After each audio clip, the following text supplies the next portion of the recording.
So hi everyone, my name is Akash.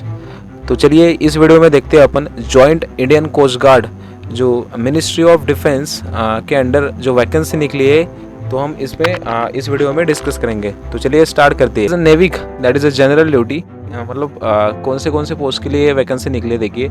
As a Navik general duty, Navik domestic branch and Yantrik in February 2021 batch के लिए vacancy निकली है। देखिए जो भी कैंडिडेट एलिजिबल है वो अप्लाई कर सकते हैं 5 जनवरी से 19 जनवरी के बीच में, ठीक है ना।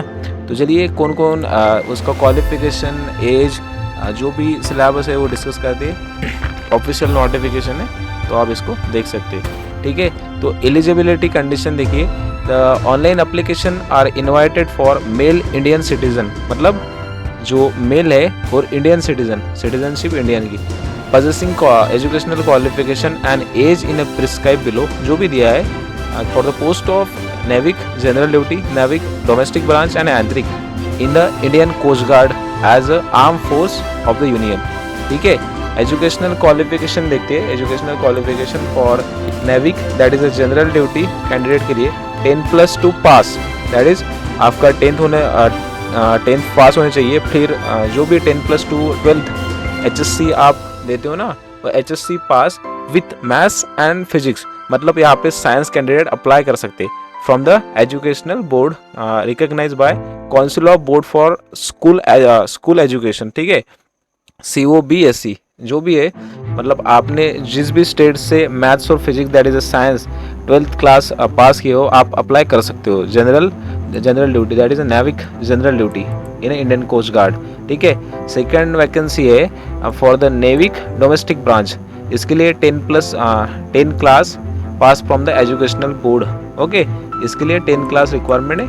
और जो यांत्रिक है इसके लिए 10 class plus diploma in electrical, mechanical, electronics and telecommunication that is radio and power engineering approve by all India council of technical education. जो भी अपने इंडिया में टेक्निकल इंस्टीट्यूट है उसके जो सभी इंस्टीट्यूट किसके अंडर आती है, तो AICTE के अंडर आती है, मतलब उस कॉलेज को AICTE का अप्रूवल मिलना चाहिए, ठीक है ना। तो सभी है, लगभग सभी है AICTE के अप्रूवल। तो ये 3 पोस्ट के लिए यहाँ पे वैकेंसी निकली है।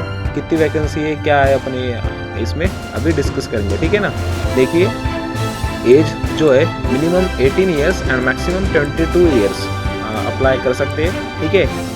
For the 3 post year we given the age of date that is 1 अगस्त 1999, ये देख लेना आपने, ठीक है ना। जो अपर एज रिलैक्सेशन है 5 year for SC/ST candidate and 3 year for OBC that is a non criminal year, ठीक है ना। देखो अभी यहाँ पे है वैकेंसी, मतलब कितने वैकेंसी निकले for the Navik general duty के लिए unreserve post that is unreserve category that is general 144, EWS के लिए that is economically weaker section 33, OBC के लिए 83। कुल मिला के यहाँ पे 260 वैकेंसी निकली है for general duty. Domestic branch के लिए 50 वैकेंसी, यांत्रिक के दैट इज अ मैकेनिकल यांत्रिक 10 standard 10 plus diploma in mechanical engineering that is 31 vacancy, for electrical 7 and electronics 10, ठीक है ना। Depending upon the your qualification you can apply for this post. देखिए selection procedure, देखिए यहाँ पे selection procedure, the selection of recruitment is based on all India order of merit on the performance in stage 1, 2, 3 and 4। यहाँ पे 4 stage दिए, लेकिन जो first stage है वही सिर्फ रिटन टेस्ट है, बाकी की जो फिजिकल टेस्ट होती है, मेडिकल टेस्ट होती है वो है। तो देखिए 1 बाय 1 एक्सप्लेन करके अपन सब देखेंगे। तो रिटन एग्जामिनेशन देखिए यहाँ पे दिया है उसका syllabus in section 1 for the Navik domestic branch के लिए सेक्शन 1 मैक्सिमम मार्क 60 है। जो भी रिटन एग्जामिनेशन सेक्शन 1 मतलब पहली जो फेज़ होंगी उसमें देखिए subject wise allocation of question, मतलब किसका सिलेबस कौन सा है, मैथ, साइंस, इंग्लिश और reasoning and GK that is general knowledge. ये पोर्शन है 60 मार्क के लिए दिया हुआ है, और इसके पासिंग मार्क दिए for the unreserve EWS and OBC category 30 mark है, and for SC/ST candidate 27 mark है। यहाँ पे पासिंग मार्क दिए, अगर आप इतने मार्क लेते तो आप सेक्शन 1 में पास हो जाते हैं। सिलेबस 10 क्लास सिलेबस, ठीक है। फॉर सेक्शन 2 मतलब यहाँ पे जो डोमेस्टिक ब्रांच के लिए अप्लाई करेंगे उसके लिए ये 10 क्लास सिलेबस है, मतलब रीजनिंग एप्टीट्यूड में पोर्शन आता है सब कुछ। बाद में सेक्शन 2 जो बच्चे दैट इज जनरल ड्यूटी के लिए अप्लाई कर रहे हैं, मतलब उनके लिए सेक्शन 1 एंड 2 कंपलसरी पास होना पड़ेगा। देखो यहाँ पे passing in section 1 and 2 separately is compulsory, passing mark भी दिए है यहाँ पे, ठीक है ना, 20 मार्क पासिंग है। यहाँ पे मैथ्स एंड फिजिक्स आता है, maths and physics for syllabus देखिए class 12 maths and physics syllabus, ठीक है। सेक्शन 3 देना पड़ता है यांत्रिक, इलेक्ट्रिकल मैकेनिकल एंड इलेक्ट्रॉनिक्स। जो भी डिप्लोमा कैंडिडेट है उनके लिए अपने डिसिप्लिन के हिसाब से यहाँ पे जो क्वेश्चनिंग होगी, ठीक है ना। तो आपको सिलेबस अगर देखा जाए तो रीजनिंग है, और जो भी जनरल ड्यूटी के लिए अप्लाई किया है 12th क्लास कैंडिडेट, जो भी अपना 12th में पढ़े वो मैथ एंड फिजिक्स वही आता है, ठीक है। तो ये हो गया सिलेबस। बाद में जो भी है स्टेज 2 परफॉर्मेंस कंप्यूटर बेस्ड, मतलब अगर आप computer based examination online MCQ type, that is 1 question and 4 option are there, you have to choose the 1 option from there is no negative marking for the written examination. जो अगली stage है issue as per the vacancy available, देखिए if the candidate shortlisted for second they will be approve for additional document as mention in para 6, मतलब document verification के लिए आपको बुलाया जाता है। बाद में फिजिकल टेस्ट होती है, मतलब फेज़ 2 के लिए फिजिकल टेस्ट, यही सबसे इम्पोर्टेंट है। देखिए 1.6 kilometre run to be completed in 7 minute.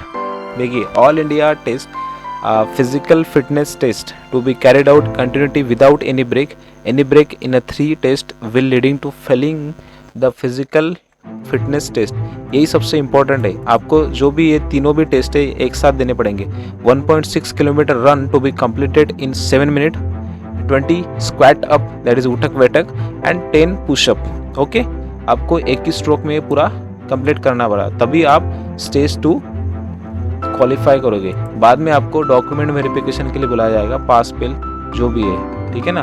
Reassessment, inconsistent performance, pass fail, जो भी डॉक्यूमेंट में कोई क्वेरी आई हो तो आपको दोबारा बुलाएंगे वो, ठीक है। इनिशियल मेडिकल एग्जामिनेशन, बाद में पहली स्टेज है वही रिटन एग्जामिनेशन है, बाद में फिजिकल टेस्ट है। अगर ये पास कर लेते हो आप तो बाद में तो document verification and medical test ही चलेगा, ठीक है ना। तो जो भी है, एंड देखिए यहाँ पे डेट दी है, application will be accepted online only from 5 January 2021 to 19 January 2021, ठीक है। The candidate are log in to a official website दी है join Indian coast guard @cdac.in and the follow instruction. देखिए जो भी दिया है फॉर 3 पोस्ट के लिए अप्लाई कर सकते हैं, डॉक्यूमेंट हो गया अपलोडेड। और बाद में अपन को देखना है ये examination fee, candidate except SC/ST examination who are accepted from, मतलब candidate are belonging to OBC unreserve and EWS category, you have to pay 250 rupees online mode and except SC and ST, मतलब SC और ST के लिए कोई भी fees नहीं है, ठीक है ना। Examination city, you have to choose the 5 preference for the examination in which application for stage 1 and 2 process, मतलब आप 5 एग्जामिनेशन प्रेफर कर सकते हो, ठीक है ना। यहाँ पे टेंटेटिव शेड्यूल दिया है एग्जामिनेशन का, नाविक फॉर जनरल ड्यूटी के लिए मिड और एंड मार्च 2021, मतलब यहाँ तो मिड में होगा या एंड में, मार्च मंथ के मिड में या एंड में फर्स्ट स्टेज होगा, बाद में अप्रैल और अर्ली में स्टेज 2 एंड स्टेज 3 और 4 टेंटेटिव डेट है, लेकिन इसी हिसाब से चलेगा as per government policy, it में change also. Okay, result declaration ये सब कुछ दिया है। मेडिकल स्टैंडर्ड, हाइट कितनी चाहिए तो minimum height 157 centimetre, chest should be well proportion and minimum expansion 7 centimetre, weight proportional to height, hearing normal. Okay, और ये टैटू जो भी permanent body tattoos are not permitted. देखिए बच्चों, permanent body tattoos are not permitted any part of the body. Training दिया है, जो भी जनरल गाइडलाइंस आप भी दिए, ओरिजिनल डॉक्यूमेंट। और लास्ट का पे स्केल में दिखा था आपको ट्रैवल एक्सपेंस, ये आप पढ़ लेना ऑफिशियल नोटिफिकेशन में, डिस्क्रिप्शन में ये ऑफिशियल नोटिफिकेशन आपके लिए अपलोड कर रहा हूँ, तो आप एक बार इसको देख लेना, ठीक है ना।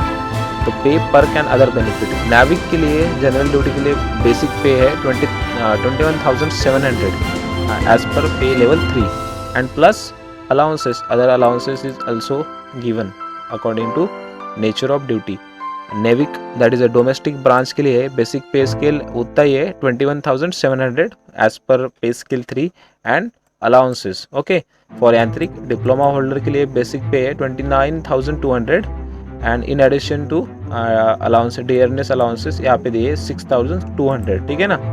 प्रमोशन एंड जो अदर बेनिफिट भी है, free ration and clothing as per आप पढ़ लेना. ये बात की बात है, अपन को पहले तो एग्ज़ाम निकालना है. ठीक है ना. तो candidate how to see coast guard recruitment website, ये ऑफिशियल वेबसाइट दी है, आप इस पे जाके अप्लाई कर सकते हो फॉर कंप्लीट अपडेट. ठीक है ना. लास्ट डेट है 9 जनवरी 2021. तो जो लिए तो यहाँ पे इसी तरह के मैं वीडियो लाता रहूँगा. इसके लिए जो नई रिक्रूटमेंट आएगी मैं आपको इन्फॉर्म करते. तो चलिए दोस्तों, यहीं पे ये वीडियो मेरा मैं ख़त्म करता हूँ. और ऐसी वीडियो आप देखने के लिए मेरे चैनल को आप सब्सक्राइब कीजिए और जो बेल आइकॉन है उसको भी हिट कर दिए, ताकि जो नई नोटिफिकेशन आएगी तुरंत आपको उसकी नोटिफिकेशन